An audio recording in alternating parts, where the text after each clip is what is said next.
we have to do our homework on European level, but especially also on the national level. And I said structural reforms is very much linked with the national homework. It's a bottom-up process in many of these questions rather than a top-down process. Yeah. So I'm going to ask the panel just to sort of make any concluding remarks. I think we should wrap up. But so we go in reverse order. Matthias, I mean, when you're concluding, I mean, what would be the single thing that you would like the panel and the audience to take away? What's the thing that could most help the EIB deliver its mandate most effectively? What are the key things that you think?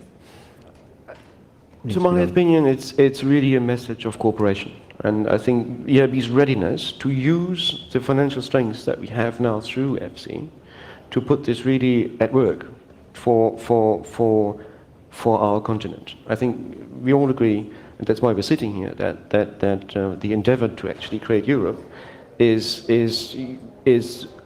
a bottom-up process. And EIB is at the bottom. We are looking at projects. We are looking at projects that we are trying to make to come through. And I think readiness for cooperation is actually the key message that we would like to send out. Gordon, again, similar question. What would be the single or the 2 or 3 main things that you think could make for a better investment climate in Europe that you would prioritize?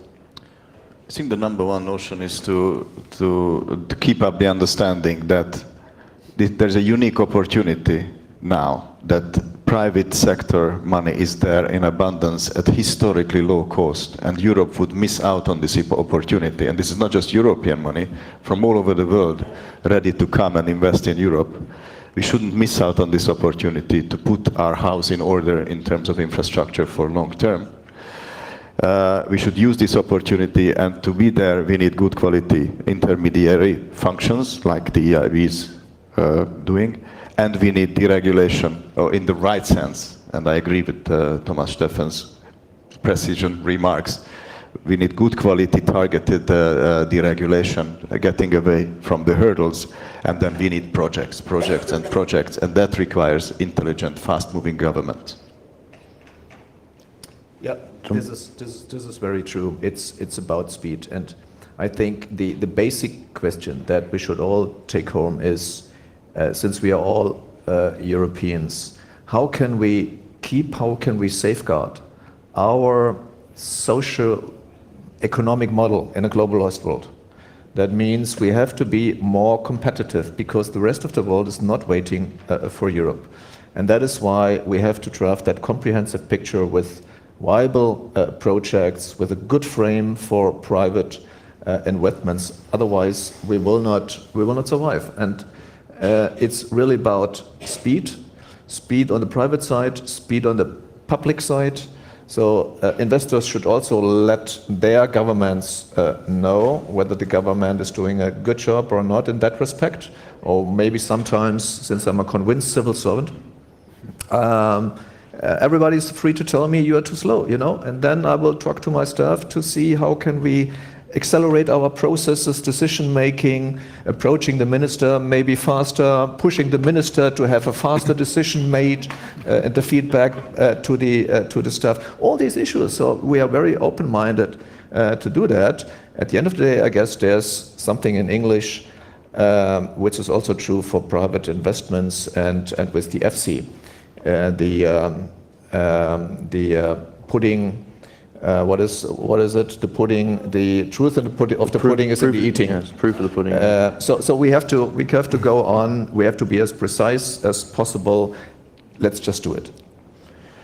Vasil, the other members of the panel clearly have put the focus on national governments, particularly to deliver speedy and effective governance. I mean, and regulation. Work for a national government. You used to work in the private sector, but now you are in national government. What's your key message or key priority for what would be your key takeaway or the key point you would like the audience to take away in terms of what needs to be done? I think Thomas indicated very clearly that ministers should work harder and faster. So it's a clear message to me, but cross-border message.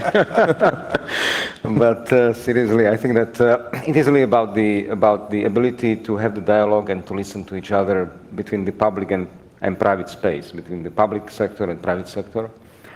Because otherwise we will not be able to move forward. And I want to mention that this is not only public-private, it's not only business and governments, it's also the civil society as such, because this is very much the agenda for the people, for the people of Europe. And it is in our joint interest to make sure that Europe is prosperous, that we have a competitive economic model which can sustain the social system we have created and which is a jewel of Europe. So I think the ability to cooperate, ability to listen, to get together on specific projects, translate this dialogue into specific projects, and to get rid of a lot of red tape, bureaucracy, things which just not allow, as the others were saying, not allow us to move quickly enough. And I think from this point of view, because I think you're from UK, yes? Yes, yes. So in a way, the UK referendum and Brexit thread is a positive thing, because I think it pushes the Europe to look at its regulations, look at the red tape, do a kind of audit of all the regulation that exists in Europe, because I think this is a big part of the discussion in UK, and I think we do need it. We need to get lighter, quicker, more dynamic, and quicker to action. So that's my main message, and at least what I take from this discussion.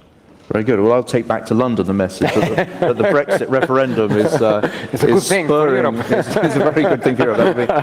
Brexit not, but the discussion is okay.